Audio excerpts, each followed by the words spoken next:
name is Sam. Thanks for checking out this video. If you get to the end and liked it, then give it a thumbs up, bell notification, subscribe. Can't think of what the other button is. That's probably all the buttons. I think there's only 3. Anyways, yeah, these are the books that I read this week. I also decided to officially DNF Murder Funding this week. Not that it was bad. It's totally, I had a bunch of people read it and tell me it wasn't as good as the first book. And then I was like, do I want to read it? And I just have so many books to read right now that I was like, no. And it's due back at the library in like a day, and I've used up all my renewals. So it's just going to go back, and I'm going to sit on the wonderful memory that was Murder Trending, because I really enjoyed that. So this week I managed to finish Written in My Own Heart's Blood by Diana Gabaldon. I feel like this is one of the few Outlander books where I spread it out over I feel like several days, but I legitimately enjoyed all of this. I feel like the pacing was really consistent. Brianna is in Scotland with her in modern times with her family and her husband, and things happen to her children.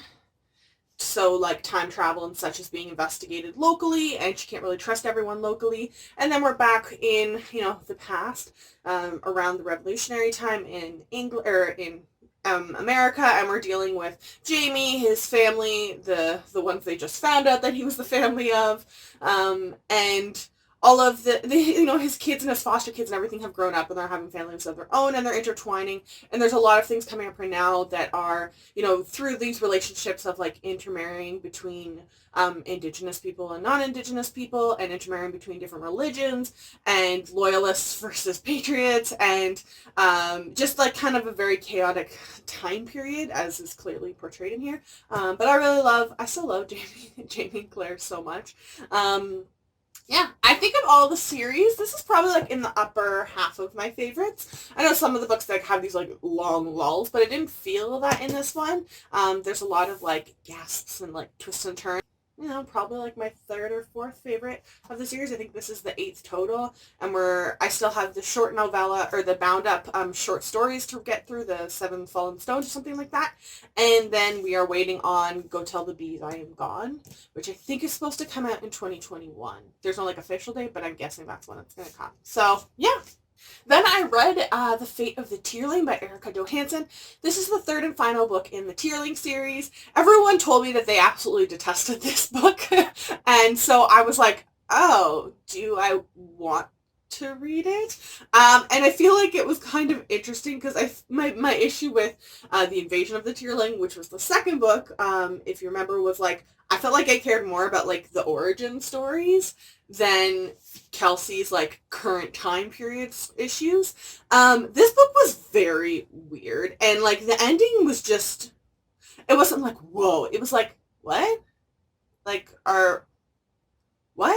It just seemed like a very weird ending to me. I don't know if it didn't necessarily seem like the author didn't think it through, maybe this was her plan the whole time. I just don't totally comprehend why we went that way. It was not a satisfying ending by any means.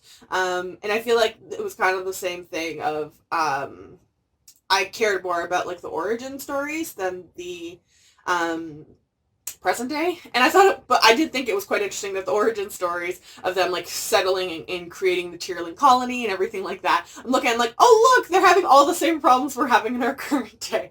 Oh look, we really just repeat ourselves over and over and over again of looking at fundamental religion. As soon as something's not going perfectly, and all of a sudden it has to be a spirit that's involved in it, and it's a floating cloud deity person, obviously, and then we use that to justify being just insanely cruel to humans.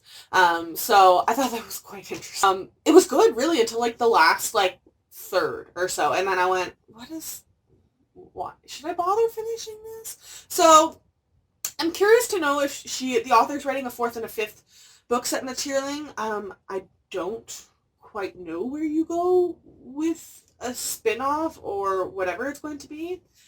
I don't know, I guess we'll have to watch if that ever does come out, but yeah, I think of this trilogy, this was definitely my least favorite.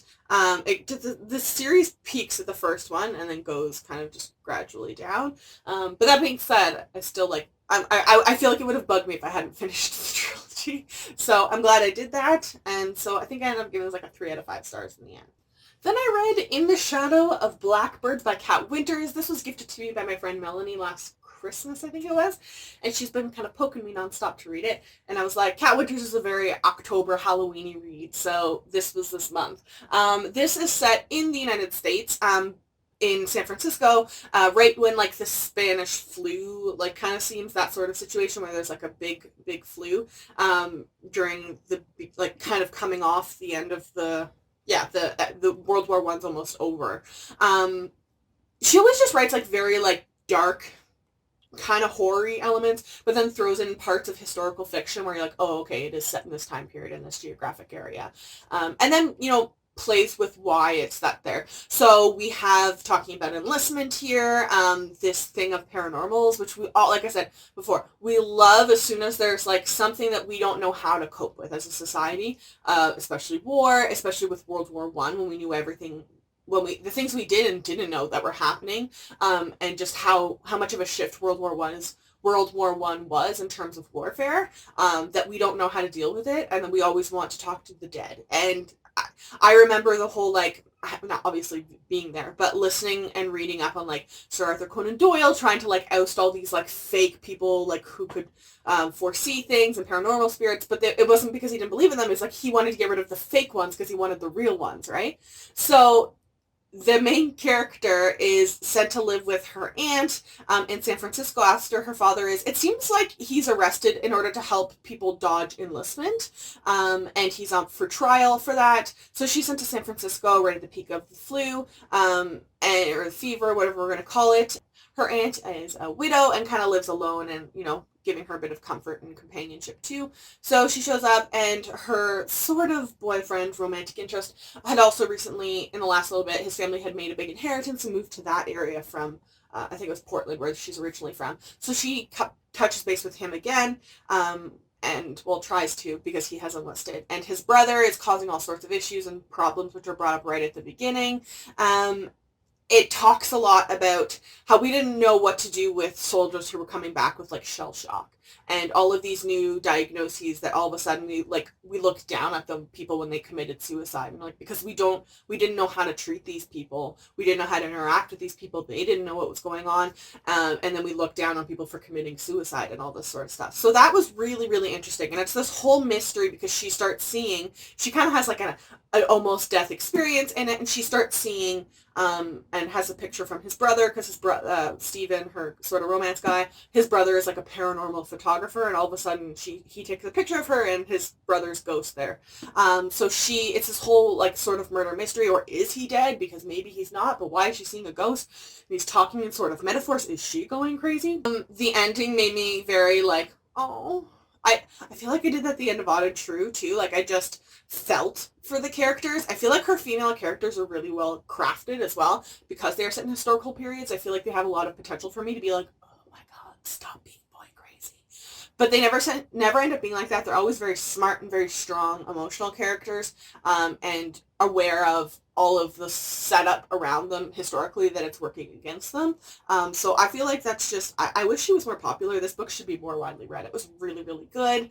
The ending was, very bittersweet, but I felt like it was a good ending. And yeah, I'm just going to keep working my way through my Cat Winters back catalog.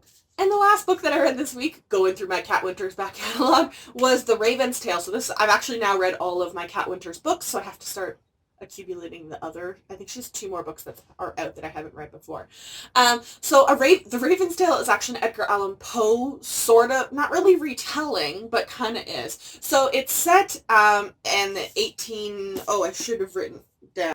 I think it's like the early 1800s. And Edgar Allan Poe was like a teenager, which is like literally never a thing that I've ever imagined. We always just like imagine this like deranged kind of crazy, almost Albert Einstein looking dude, who wrote about like who wrote The Raven, right? Like that's always how I envisioned him. But like obviously he had an origin story. He didn't come out as like a 40-year-old and then like live for 3 years before dying or whatever.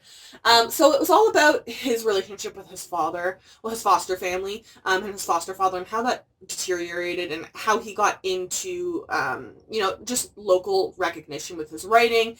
And it's all about his muse. So his muse is like a physical being that takes a physical form, and people can actually see her. And his foster father is not cool with him being a writer. He doesn't see the financial independence or value or benefit in that. So he's trying to push Edgar into his own business or to do financing or anything like that. So he sets him up to fail by sending him to a local, well, not local, in the same like kind of state or so, university, and then gives him all the like $140 I think it is, or $110, and is like, this is all the money you have to survive for the school year. And then he goes to register and he finds out like his stepfather had only signed him up for 2 instead of 3 classes for some reason, and then he had given him $110, but like the registration fees are $110 basically. He then has to pay for like room, housing, food, just general maintenance services, getting firewood, all of these things that we take for granted now, but like he doesn't have the money, and his father just keeps making things like, well, you need to find it. Stop wasting your money. Like, you literally didn't give him enough money. So he takes the money that he does have and tries to start gambling it to increase it. And you can imagine how that goes. So it's all about his muse, and there's like this weird relationship with the muse and it's a very weird book, even for Kat Winter's book. It's a very weird book to try and explain the concept of the muse in this, and how she's connected to the family as a whole. I do wish we got more of Edgar Allan Poe's stepmother, because she does play like a really positive role in his life while she is alive.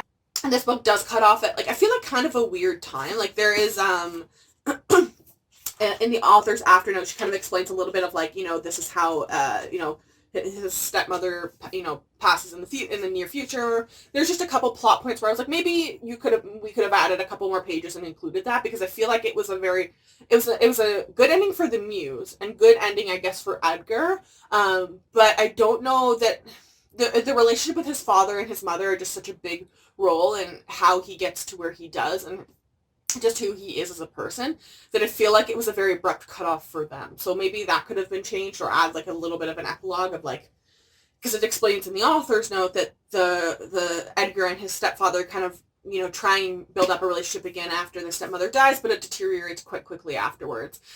So maybe have it showing that like them trying to make things work at like the mother's funeral or something like that. I also find it really interesting how much stuff we don't know about Edgar Allan Poe, because he's such an iconic figure now, but like there's so much misknown information, especially because of the time period. He also had a bunch of rivals who like to like talk crap about him and like make him look different than he actually was. We always have these like misconceptions too of like that he was like a raging alcoholic or drug user, and then they're like, no, actually someone said he was a drug user, but he also hated him. But then a doctor who used to have him as a patient who also hated him was like, I've literally never seen any evidence of that when he was alive. I've also seen a bunch of like those weird like YouTube infographic conspiracy theories of like how he died. And I've seen like some of people think he died of rabies, and some think he was like, it was this mystical like weird thing. I feel like it is very like apropos of like he died, but like it's so like iconic Edgar Allan Poe for us to be like, we're not totally sure how though. Like it's just, yes, I really liked that. So I think of the 3 Kat Winters books I've read, this was the weakest. And I feel like I do want to go read a couple Edgar Allan Poe, even maybe an anthology. I've never really read any of his stuff to appreciate all of the like little bits and pieces incorporated in this. Some of it is talked about in the author's note and in references at the end, but I feel like I would have a better comprehension of that. So maybe, in the next year or so I can try and read some Edgar Allan Poe stuff and then revisit this. So those are the books that I read this week. Let me know in the comment section down below what you read this week. I wanted to know. And if you have read any of these, what your thoughts were. I know Kat Winter seems to be a very like Mindy McGinnis-y sort of author that people love or detest her stuff. It doesn't seem to be many people who are in the middle. So I always want to know if there are other people who enjoy Kat Winter stuff. That'd be really cool. And yeah, I will see you on Tuesday.